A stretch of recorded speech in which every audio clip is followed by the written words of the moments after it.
Students, तो आज हम डिस्कस करने वाले हैं क्लास 10th केमिस्ट्री का chapter 1 chemical reaction and equation. तो चलिए हम देखते हैं कि केमिकल रिएक्शन होता क्या है। A process where one or more substances called reactants are transformed into different substances called product. ये एक ऐसा प्रोसेस है जिसमें एक या एक से ज़्यादा मैटर आपस में रिएक्ट होकर बनाता है रिएक्टेंट, और एक या एक से ज़्यादा रिएक्टेंट आपस में रिएक्ट होकर बनाता है प्रोडक्ट। फॉर एग्जाम्पल यहाँ पे हमने मैग्नीशियम लिया है, मैग्नीशियम हमारा हो गया रिएक्टेंट। हमने ऑक्सीजन भी लिया है, वो हो गया हमारा रिएक्टेंट। अब रिएक्टेंट और रिएक्टेंट आपस में रिएक्ट होकर प्रोडक्ट का फॉर्मेशन कर रहा है, it is called chemical reaction. अब हम देखते हैं इक्वेशंस फॉर केमिकल रिएक्शंस। तो केमिकल रिएक्शन में इक्वेशंस टू टाइप्स के होते हैं। फर्स्ट होता है वर्ड इक्वेशन एंड सेकंड होता है सिंबल इक्वेशन। तो फर्स्ट हुआ हमारा वर्ड इक्वेशन। वर्ड इक्वेशन का फर्स्ट पॉइंट है the reactant are written on the left hand side, the product sign plus between them. जब भी हम रिएक्टेंट को लिखते हैं तो उसको लेफ्ट हैंड साइड में लिखा जाता है, एंड जब प्रोडक्ट हम लिखेंगे तो उसको लिखते हैं हम राइट हैंड साइड में। For example magnesium plus oxygen, ये हमारा एक वर्ड इक्वेशन है। तो हमने वर्ड इक्वेशन के लिए ये एग्जाम्पल हमने लिए हैं। मैग्नीशियम प्लस ऑक्सीजन हमारा रिएक्टेंट हो गया, उसके बाद प्रोडक्ट जो बन रहा है उसको एरो के बाद ही लिखने हैं। Second example is lead nitrate plus potassium iodide. ये जब ये दोनों रिएक्टेंट आपस में रिएक्ट होकर lead iodide plus potassium nitrate का फॉर्मेशन कर रहा है, जो कि एक प्रोडक्ट फॉर्म में हो रहा है। सेकेंड है हमारा सिंबल इक्वेशन। कोई भी वर्ड इक्वेशन को जब हम सिंबल के रूप में लिखते हैं तो वो हमारा हो जाएगा symbol equation. Magnesium plus oxygen, ये एलिमेंट को हम सिंबल के फॉर्म में शो कर रहे हैं, it is called symbol equation. Next topic है हमारा बैलेंसिंग ऑफ केमिकल इक्वेशन। तो बैलेंसिंग ऑफ केमिकल इक्वेशन को अब हम उसके स्टेप्स को सबसे पहले जानेंगे। The method of making the number of atoms of different element on both side of the step first हमारा ये बोलता है कि केमिकल इक्वेशन को वर्ड इक्वेशन में पहले लिखने हैं, देन रिएक्टेंट को लेफ्ट साइड में लिखा जाता है और प्रोडक्ट को राइट साइड में लिखा जाता है। सेकेंड हमारा इक्वेशन ये बोलता है कि जैसे हम वर्ड इक्वेशन लिख लिए उसके बाद हमको उसी इक्वेशन को सिंबल इक्वेशन में कन्वर्ट करने हैं। थर्ड स्टेप हमको ये देखने हैं कि सारे एलिमेंट्स के एटम की काउंटिंग करनी है कि लेफ्ट साइड कितने एलिमेंट है एंड राइट साइड कितने एलिमेंट्स है। दोनों साइड नंबर ऑफ एटम्स जो है डिफरेंट एलिमेंट से मिलकर बने हैं, तो इफ ये एटम जो है इक्वल अमाउंट में हो तो वो बैलेंस कंडीशन में होता है, इट इज कॉल्ड बैलेंसिंग।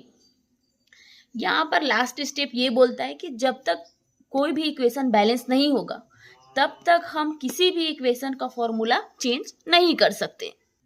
अब हम बैलेंसिंग इक्वेशन को एक एग्जांपल के थ्रू समझेंगे। हमने एक एग्जांपल लिया है जिसको सबसे पहले हम वर्ड के फॉर्म में लिखे हैं। तो जिंक प्लस सल्फ्यूरिक एसिड वो रिएक्ट होकर जिंक सल्फेट प्लस हाइड्रोजन में कन्वर्ट हो रहा है। इसी का सिंबल इक्वेशन है Zn plus H2SO4, and react जब हुआ तो वो ZnSO4 प्लस H2 के फॉर्म में दिख रहा है।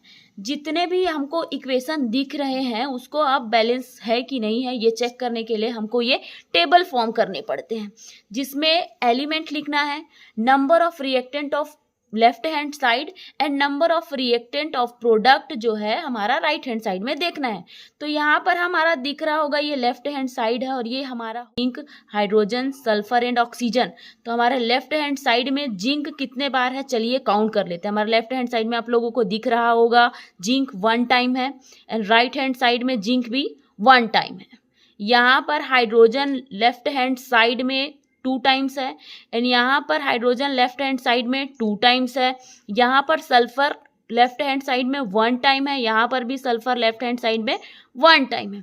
यहाँ पर ऑक्सीजन जो है लेफ्ट हैंड साइड में 4 टाइम्स है, एंड यहाँ पर भी ऑक्सीजन जो है हमारा कितने बार है 4 टाइम्स है। तो ओवरऑल जब रिएक्शन हम देखते हैं तो लेफ्ट हैंड साइड और राइट हैंड साइड दोनों इक्वेशन जो है इक्वल है, तो it is a balanced chemical equation. हम देखेंगे बैलेंस्ड केमिकल इक्वेशन का सेकंड एग्जांपल है मैग्नीशियम प्लस हाइड्रोक्लोरिक एसिड, तो वो रिएक्ट होकर बना मैग्नीशियम क्लोराइड प्लस हाइड्रोजन। अगर हम इसी का सिंबल इक्वेशन देखें तो Mg प्लस HCl जो कि रिएक्ट होकर MgCl2 प्लस H2 में कन्वर्ट हो गया है। अब ये बैलेंस्ड है कि नहीं है इसको चेक करने के लिए ये टेबल फॉर्म करने होते हैं, जिसमें element, number of atoms of reactant left hand side and number of atoms of product right hand side निकाल लेने हैं। ये हमारा जो इक्वेशन दिख रहा है उसमें कौन कौन से एलिमेंट यूज कर रहे हैं हम उसको यहाँ पे एलिमेंट में लिख लेने हैं। तो मैग्नीशियम, क्लोरीन एंड हाइड्रोजन, इधर भी मैग्नीशियम, क्लोरीन एंड हाइड्रोजन है। अब लेफ्ट हैंड साइड में मैग्नीशियम 1 टाइम है, राइट हैंड साइड में मैग्नीशियम 1 टाइम है, लेफ्ट हैंड साइड में क्लोरीन 1 टाइम है, राइट हैंड साइड में क्लोरीन हमारा 2 टाइम है। यहाँ पर लेफ्ट हैंड साइड में हाइड्रोजन 1 टाइम है, यहाँ पर राइट हैंड साइड में हाइड्रोजन 2 टाइम्स है। तो इट इज अनबैलेंस्ड। अब हमको इसको बैलेंस करना है। अब इसको बैलेंस करने के लिए हमारे पास इधर हाइड्रोजन 2 था, तो यहाँ पर मैंने सामने 2 लगा दिए, तो 2 हाइड्रोजन और 2 क्लोरीन हो गया। इधर भी 2 हाइड्रोजन और 2 क्लोरीन हो गया। तो अभी हम मैग्नीशियम हमारे पास 1 है, इधर लेफ्ट हैंड साइड भी राइट हैंड साइड भी। क्लोरीन हमारे पास लेफ्ट हैंड साइड में 2 है, राइट हैंड साइड में भी क्लोरीन 2 है। हाइड्रोजन हमारे पास लेफ्ट हैंड साइड में 2 है एंड क्लोरीन भी हम हाइड्रोजन इधर राइट हैंड साइड में हमारे पास 2 है। तो it is a balanced chemical equation. Balancing chemical equation को एक और एग्जांपल के थ्रू समझेंगे। तो उसका वर्ड इक्वेशन है आयरन प्लस वाटर जो कि रिएक्ट होकर फेरिक ऑक्साइड प्लस हाइड्रोजन में कन्वर्ट हो रहा है। उसका सिंबल इक्वेशन है Fe प्लस H2O जो कि रिएक्ट होकर Fe2O3 प्लस H2 में कन्वर्ट हो रहा है। अब यहाँ पर हम उसका टेबल देखेंगे तो यहाँ पर टेबल में कौन कौन सा एलिमेंट दिख रहा है, iron, hydrogen and oxygen. Left hand side में हमारे पास आयरन 1 टाइम है, राइट हैंड साइड में हमारे पास आयरन 2 टाइम्स है, लेफ्ट हैंड साइड में हमारे पास हाइड्रोजन 2 टाइम्स है, राइट हैंड साइड में भी हमारे पास हाइड्रोजन 2 टाइम्स है, ऑक्सीजन हमारे पास लेफ्ट हैंड साइड में 1 टाइम है एंड यहाँ पर ऑक्सीजन हमारे पास राइट हैंड साइड में 3 टाइम्स है। तो अभी ये इक्वेशन अनबैलेंस्ड कंडीशन में है। अब हमको इसको बैलेंस्ड करना है। आयरन को 2 बनाने के लिए मैंने सामने यहाँ पर 2 लगा दिया। यहाँ पर ऑक्सीजन 3 टाइम्स था तो यहाँ पर हमने ऑक्सीजन के लिए 3 यूज़ किया, तो 3 2 जा 6 हाइड्रोजन हमारे पास यहाँ पे हो गया। तो यहाँ पर भी 6 हाइड्रोजन बनाने के लिए यहाँ पर मैंने 3 यूज़ किए। अब इसका हम लोग टेबल चेक करेंगे। टेबल चेक करेंगे तो यहाँ पर नंबर ऑफ एलिमेंट्स के नेम लिख लेने, आयरन, हाइड्रोजन एंड ऑक्सीजन। तो देखिए यहाँ पर आयरन लेफ्ट हैंड साइड में 2 टाइम्स है, राइट हैंड साइड में भी आयरन 2 टाइम्स है, हाइड्रोजन लेफ्ट हैंड साइड में 3 टाइम्स है, यहाँ पर भी राइट हैंड साइड में हाइड्रोजन 3 टाइम्स हुआ। उसके बाद ऑक्सीजन लेफ्ट हैंड साइड में 3 टाइम्स है और राइट हैंड साइड में भी 3 टाइम्स। तो ये हमारा बैलेंस्ड केमिकल इक्वेशन